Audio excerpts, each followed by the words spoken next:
10 things I wish I knew before moving to the United States.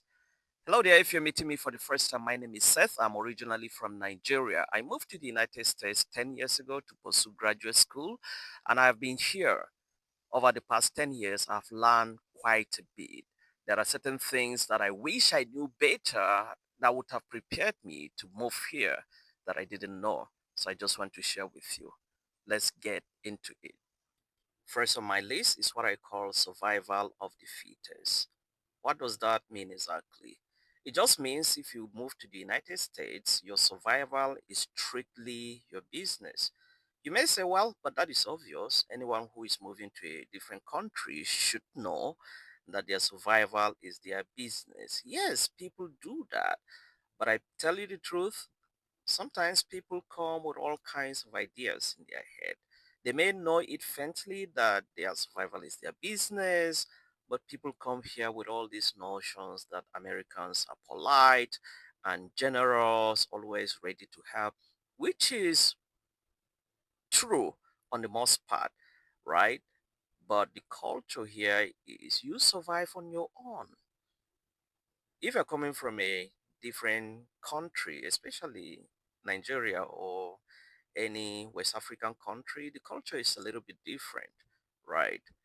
People, on the most part, can rally around you to support you, to help you and that type of thing, to give you a place to stay for free, to give you food and that type of thing. It's a little bit different here. Here, everything has to be merited. You have to earn everything. So it's important for you to just have that at the back of your mind that if you're coming, your survival is strictly a business so that it helps you to plan your finances and everything that you need to be able to survive in a foreign country. This is for people who are coming strictly as students. You need to know that on-campus jobs are not sustainable. What does that mean? If you're coming with a student visa, you are allowed to work on campus for 20 hours, maximum of 20 hours a week during regular semesters. But in the summer, you can work up to 40 hours. But usually, on campus jobs only pay like, $10 per hour, $12 per hour, maximum $15 per hour, and you have your rent to pay. And by the time you put all these things together, your campus jobs cannot sustain you here in the United States. You have to have other means of income. So I just want to encourage those that are planning to come as students or that are already here as students.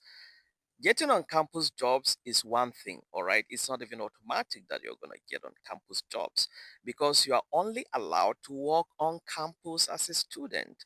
Anything outside that is considered illegal. Your terms of visa only allow you to work on campus. If you do anything outside campus, it's considered a violation of your status. So if you are looking for jobs on campus, there is not even any guarantee that you're going to find the jobs in the first place. And even when you find a job, you don't have any guarantee that you will get 20 hours a week. Okay, let's say you get the 20 hours a week. Will that pay your rent? Will that pay your rent plus your food and that type of thing? So you need to really think a lot about this before you take your move. All right. So on campus jobs, generally speaking, are not sustainable. All right. This point also relates to people that are coming here as students. Social networking is way more important than your academic degrees. What does that really mean? It just means what I said, right? Most times people come here because they are looking to better their lives, but sometimes they just come and remain in their own cycle. They only meet their, you know, immigrant friends and they just live in that cycle with people that may not necessarily help them. To some extent, that is good because you need some kind of support, but you don't do that at the neglect of expanding your social network. Because what is the point of piling all the degrees? You want to better your life. If you're coming here, especially if you have the vision of staying afterwards, after your academic degree, after the completion of your degree, you need to start expanding your network, your social network. When you are in class, you meet fellow students. Some of them will end up working at Wall Street, Silicon Valley. They will be the ones controlling things. Don't neglect the importance of expanding your network. Whatever field you are, try to make connections, lasting connections, connections that will go beyond the school, connections that will thrive after graduation. Because I made that type of mistake, when I came, I was just concentrated on studying, just putting in my best, which is good. But I did that at the expense of my social network. There were some great people that God brought my way, but I didn't really pay attention to establishing good relationship with those people. After graduation, the reality was dawned on me. I was trying to see how I could contact them. It was too late. So please pay attention to your social network. I cannot say that enough.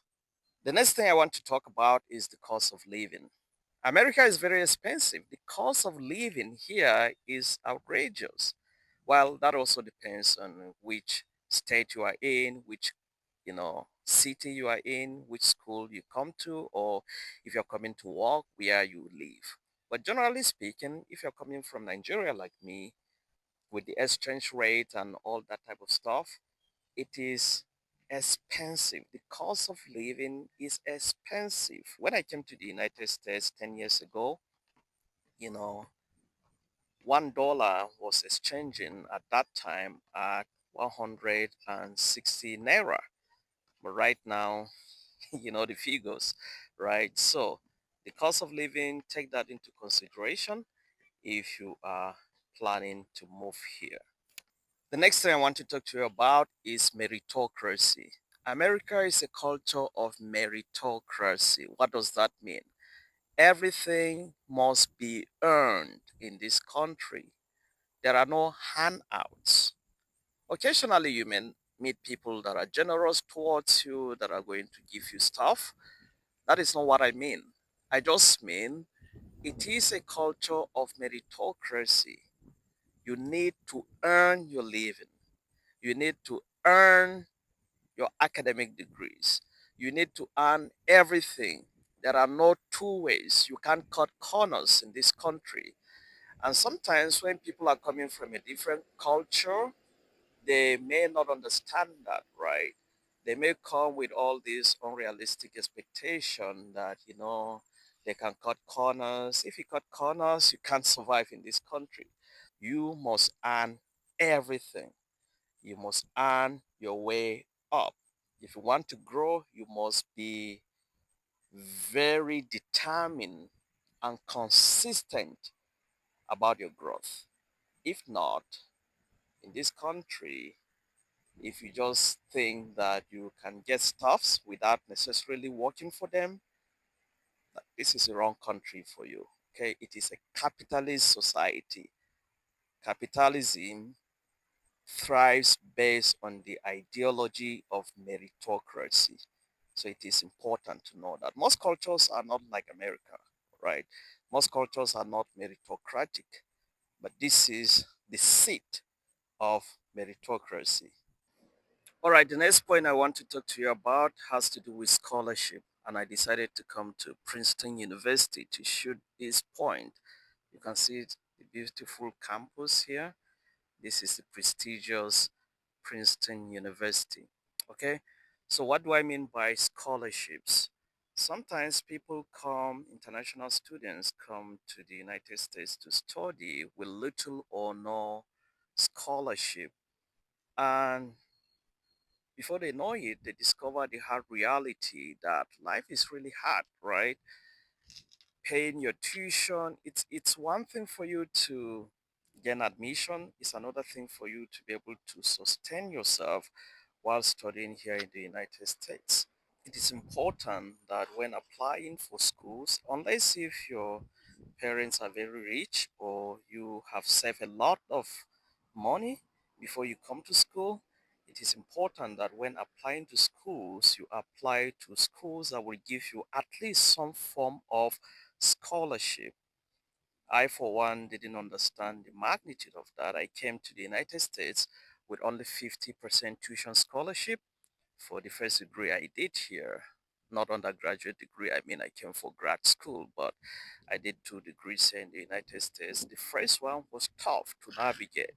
So that is why we at Admission Experts, my organization that I'm the founder and CEO, we help you gain admission to schools like this, Princeton University. Wouldn't you want to come to this school? Look at how beautiful the campus is, right? Just going around to just show you a little bit of an overview, right? Just a particular place at Princeton University.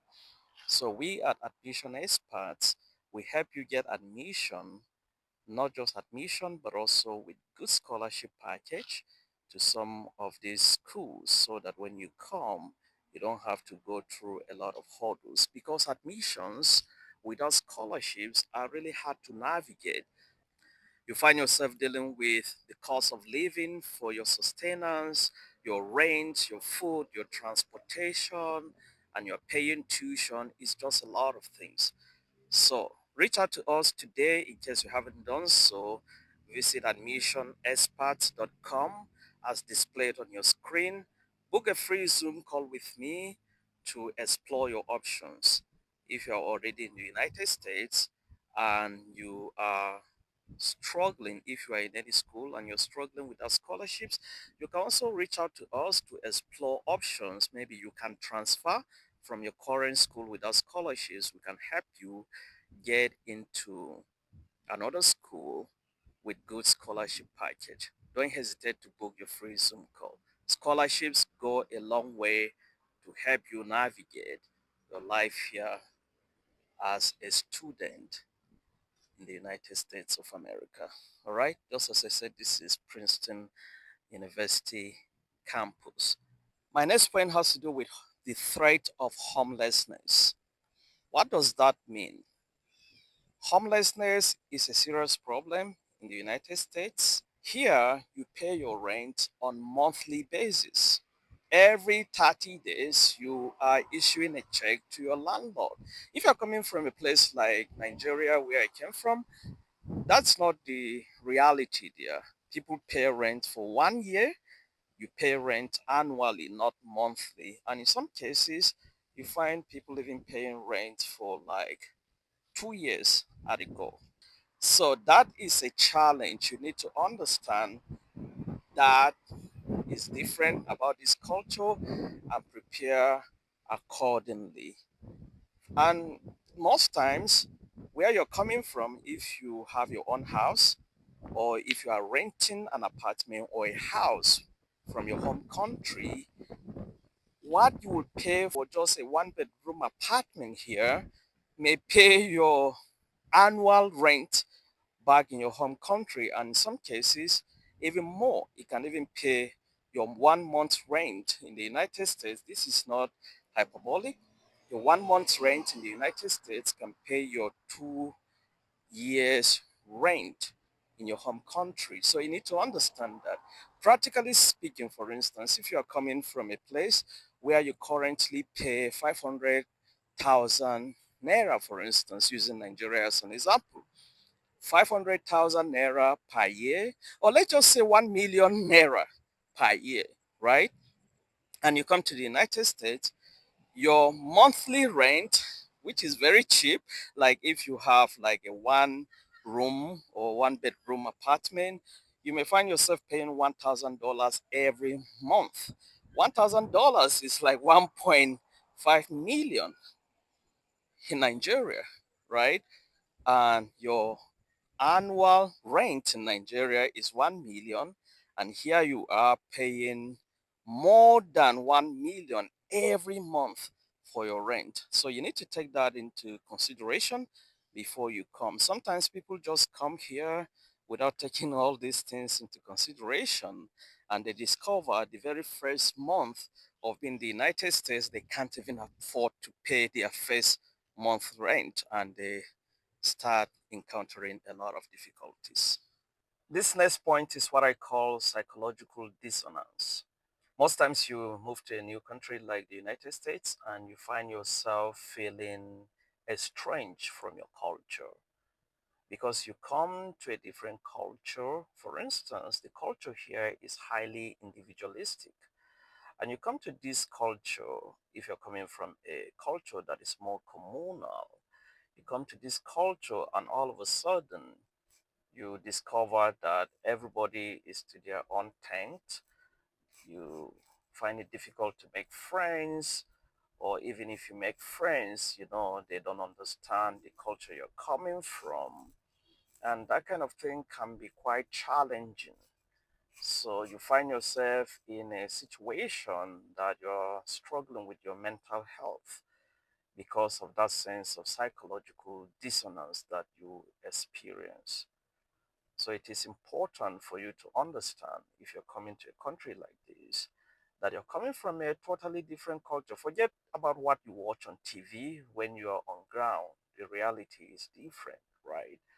You have to be very intentional about finding friends and community or that type of thing. If you're used to having a lot of friends and family members around you, when you come here, I bet you will experience to a reasonable extent this sense of psychological dissonance. You may find yourself having existential crisis or having a lot of existential questions that you're asking. You start asking questions like, is this even worth it? Why did I even come?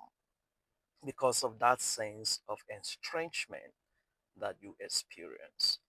And this is not uncommon. Most people that move here will tell you at one point or the other, they experience this sense of psychological and mental dissonance. The next thing I wanted to mention briefly is the issue of credit cards and the debts that come with getting credit cards. If you're coming from a culture that you are not used to credit cards and the payments and the whole thing that goes into that, and you come here and almost everything revolves around credit cards. For instance, if you're looking for an apartment, if you want to buy a house, if you want to buy a car, and a lot of things are just connected to the idea of having a credit card report or having credit card report, right, and scores. And if you do not take time to seek good counsel before getting yourself a credit card, you may find yourself in a rabbit hole that is difficult to navigate. I did a video a couple of months ago talking about some of these things. You may check my channel here. I talked about the challenges that immigrants go through, especially African immigrants. One of the things I talked about in that video is this whole issue of credit cards. So if you want an extensive discussion about that, check this channel and check out that video to learn more. Last thing I want to talk about before the end of this video is to just mention briefly the issue of having the right papers. Most people come here either with a student visa or they come as visitors and they find themselves in a situation that they are not here, neither are they back to their home country, right? Because they don't have the right papers to work. And it's very challenging and daunting, to say the least, for a lot of immigrants. So I just wanted to talk about that briefly. One of the mistakes I made, or one of the things that put me into a little trouble when I came, was I wasn't really concerned about getting papers to work. I was just jumping from one degree to the other, being on a student visa. I spent a couple of years like 6 years or so, before I even started contemplating the idea of having a green card. And that came with some challenges. So if you come with the idea of wanting to stay, I will say even before you come, that is the right time to start planning towards that. so that by the time you come into the country, you already have an idea that you came here, you want to stay. But if you come and you're just second guessing everything, you may find yourself in a situation of jumping from one degree to the other without necessarily wanting to do so. That is why here at Admission Experts, one of the things we do is we give counsel on how to obtain a green card, permanent resident card that will allow you to live here just like any American and work and use your expertise and your education to contribute to the country and also thrive economically. If you want to explore that option, the option of green card, I did a video recently talking about how I got a green card without using a lawyer.